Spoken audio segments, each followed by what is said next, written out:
Hello friends, welcome back to another video. তো বন্ধুরা, আজ আমি নিয়ে চলে এসেছি আপনাদের জন্য বিশ্বের প্রাচীনতম এবং পবিত্রতম শহরগুলির মধ্যে একটি, যা ভারতবর্ষের উত্তরপ্রদেশে পবিত্র গঙ্গা নদীর তীরে অবস্থিত এবং হিন্দুদের জন্য একটি গুরুত্বপূর্ণ তীর্থস্থান হিসেবে নির্বাচিত।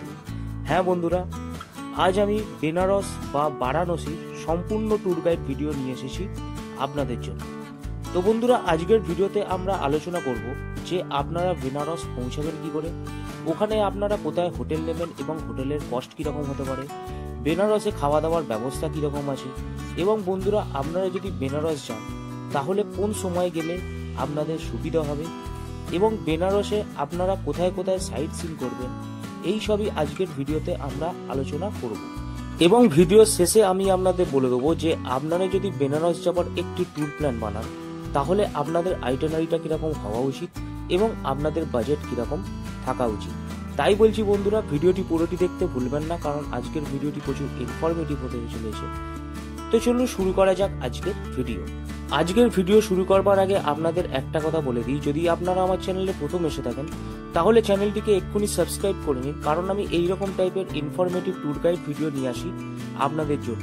আর হ্যাঁ, পাশে থাকা বেল আইকনটি প্রেস করতে ভুলবেন না। তো চলুন শুরু করা যাক আজকের ভিডিও। তো বন্ধুরা, প্রথমেই বলি যে আপনারা বেনারস পৌঁছাবেন কি করে। তো দেখুন, বেনারস যাওয়ার সব থেকে বেস্ট অপশন হচ্ছে আপনার দুটো, এক হলো ট্রেন আর দ্বিতীয় হচ্ছে ফ্লাইট। তো আপনারা যদি ট্রেনে করে যান তাহলে নিয়ারেস্ট রেল স্টেশন পাবেন বেনারস স্টেশন। এছাড়াও আপনারা আরও একটি স্টেশনের অপশন পাবেন, সেটি হচ্ছে আপনার বারাণসী স্টেশন।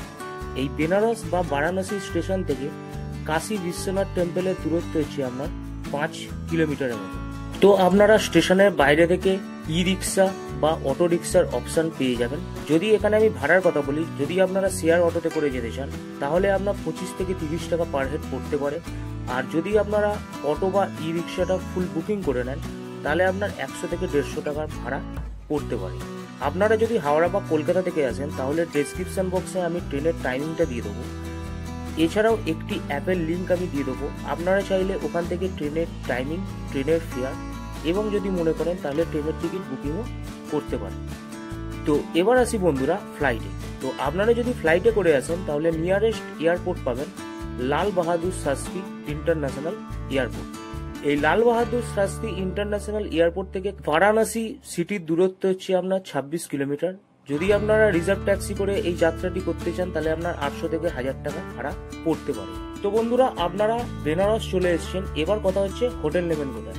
তো দেখুন, আপনারা বেনারসের যে মন্দিরটি আছে অর্থাৎ কাশী বিশ্বনাথ মন্দির আশেপাশে আপনারা প্রচুর হোটেলের অপশন পেয়ে যাবেন।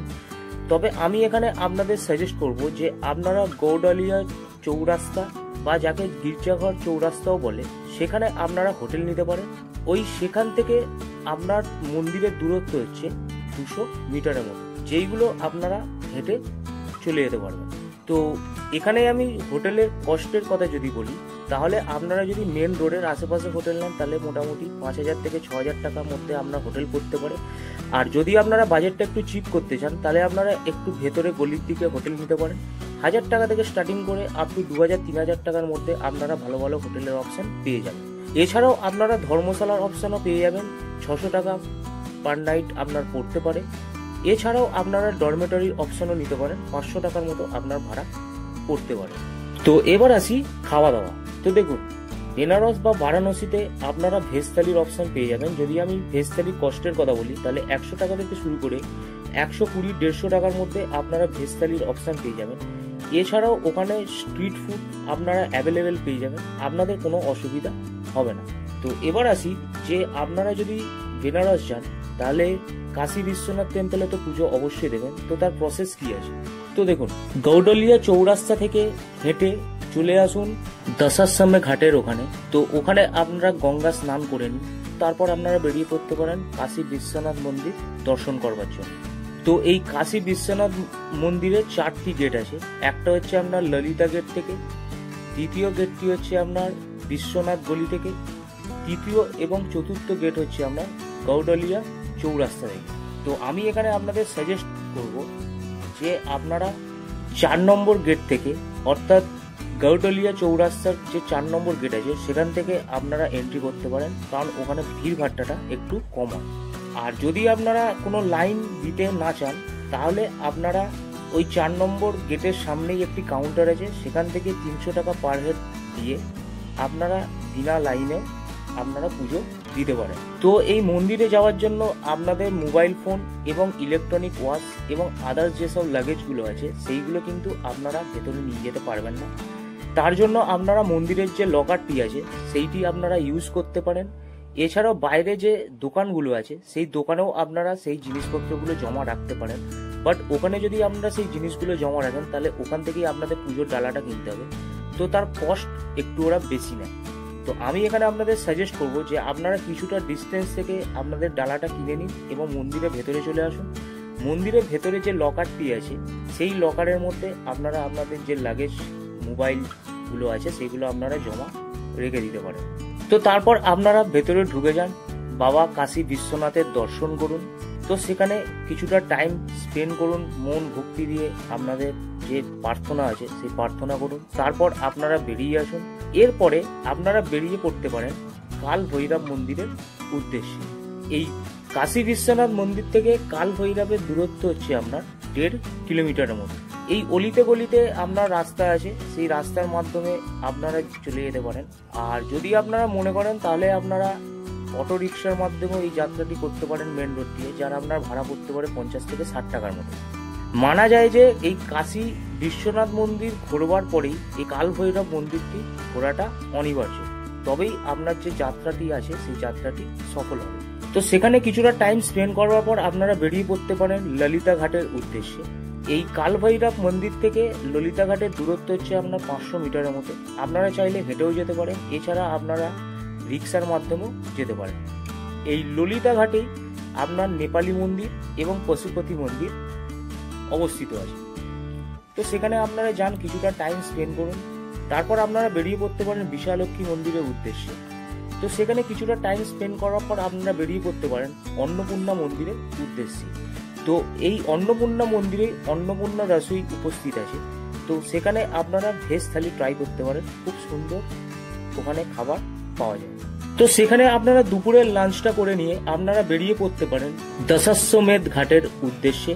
তো দেখুন এই বেনারস সুন্দর সুন্দর মন্দির এবং এর গঙ্গা নদীর তীরে যে অসাধারণ ঘাটগুলি আছে প্রত্যেকটি ঘাটের মান্যতা আছে। তো আপনারা যদি চান বোটিং এর মাধ্যমে প্রত্যেকটি ঘাট ঘুরে দেখতে পারেন। যদি আপনারা শেয়ার বোটিং এর অপশন নেন তাহলে আপনার 100 টাকা পার হেড পড়তে পারে, 40 থেকে 45টা ঘাট ওরা আপনাকে দেখাবে। যদি আপনারা একটি বোট ফুল বুকিং করে নেন তাহলে আপনার 800 থেকে 1000 টাকার মতো পড়তে পারে। যদি আপনারা 84টা ঘাট দর্শন করতে চান তাহলে আপনার 1200 থেকে 1500 টাকা পড়তে পারে।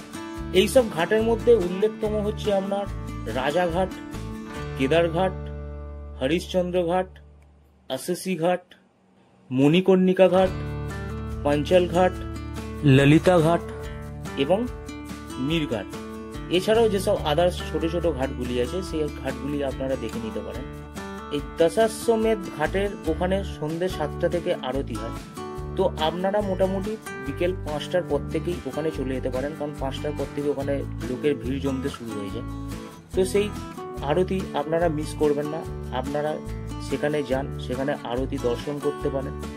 তারপর আপনারা ললিতা ঘাটের যে করিডোর আছে ওখানটায় চলে যেতে পারেন। ওখানে সন্ধ্যেবেলার দিকে খুব সুন্দর লাইটিং শো হয়। তো সেখানে আপনারা কিছুটা টাইম স্পেন্ড করার পর আপনারা কাশী বিশ্বনাথ টেম্পেলেও ঘুরে নিতে পারেন।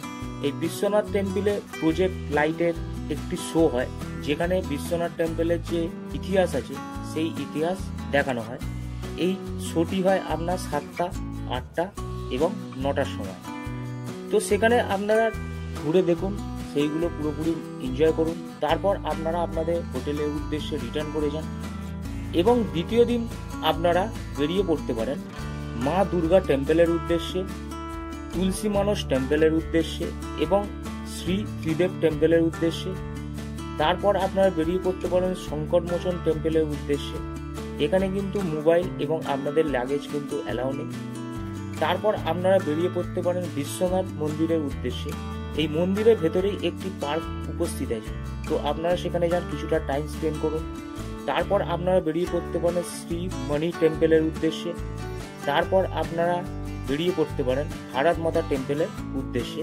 সেখানে কিছুটা টাইম স্পেন্ড করার পর আপনারা বেরিয়ে পড়তে পারেন ইসকন টেম্পলের উদ্দেশ্যে।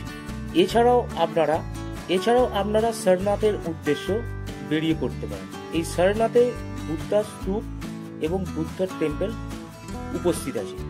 তো এই সব সাইট সিনগুলো যদি আপনারা অটো রিক্সার মাধ্যমে করতে চান তাহলে আপনার রিজার্ভ অটো রিক্সার ভাড়া পড়বে 1000 থেকে 1200 টাকার মতো। তো দ্বিতীয় দিন আপনারা এইসব সাইট সিন করার পর যদি সন্ধ্যেবেলার দিকে আপনাদের ট্রেন থাকে তাহলে আপনারা রিটার্ন করে যেতে পারেন আপনাদের বাড়ির উদ্দেশ্যে। আর যদি আপনারা সেই দিনটা রেস্ট নিতে চান তাহলে সেই দিনটা আপনারা রেস্ট নিয়ে নিতে পারেন এবং তৃতীয় দিন সকালবেলায় আপনারা বেরিয়ে পড়তে পারেন আপনাদের বাড়ির উদ্দেশ্যে। তো এবার আসি যে বেনারস বা বারাণসী যাওয়ার সব থেকে বেস্ট টাইম কোন সময়। তো দেখুন, বেনারস বা বারাণসীতে আপনারা বছরে যে কোনো সময় যেতে পারেন, তবে ওখানকার পিক সিজন হচ্ছে আপনার মার্চ থেকে জুন পর্যন্ত এবং শ্রাবণ মাসটা পুরো। আর যদি আপনারা বাজেট একটু চিপ করতে চান তাহলে আপনারা উইন্টার সিজন অর্থাৎ ডিসেম্বর থেকে ফেব্রুয়ারির মধ্যে আপনাদের যাত্রাটি করতে পারেন। তো এবার আসি বন্ধুরা, যে আপনারা যদি বেনারস বা বারাণসী যাওয়ার একটি ট্রিপ প্ল্যান বানান তাহলে কতদিনের স্টে বানাবেন এবং আপনাদের বাজেট কিরকম হতে পারে। আর যদি আপনারা হাওড়া বা কলকাতা থেকে যান তাহলে আপনাদের ট্যুর প্ল্যানটি কিরকম হওয়া উচিত এবং আপনাদের বাজেট কিরকম থাকা উচিত। তো চলুন দেখে নেওয়া যাক। তো বন্ধুরা, আপনারা যদি বেনারস বা বারাণসী যাওয়ার একটি ট্যুর প্ল্যান বানান তাহলে আপনারা 3 দিন 2 রাত্রি একটি ট্যুর প্ল্যান বানাতে পারেন। ফার্স্ট ডেতে আপনারা বারাণসী পৌঁছে গেলেন, তো সেই দিনটা আপনারা কাশী বিশ্বনাথ মন্দিরটা পুজো দিয়ে দিন এবং আরও যে বাদবাকি ঘাটগুলো আছে সেইগুলো বোটের মাধ্যমে আপনারা ঘুরিয়ে নিতে পারেন।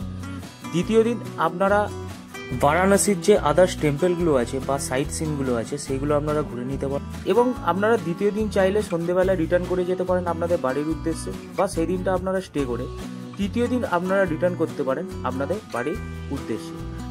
তো এবার আসি, যদি আপনারা হাওড়া বা কলকাতা থেকে আসেন তাহলে আপনাদের ট্যুর প্ল্যানটা কীরকম হওয়া উচিত। তো দেখুন, প্রথম দিন আপনারা হাওড়া স্টেশন থেকে 7:15 ট্রেনটি ধরে আপনারা সোজা চলে যান বারাণসী তার পরের দিন সকাল 9:15 এবং সেই দিন আপনারা কাশী বিশ্বনাথ মন্দিরে পুজো দিয়ে দিন এবং যে আদার্স ঘাটগুলো আছে বোটের মাধ্যমে ঘুরে নিন।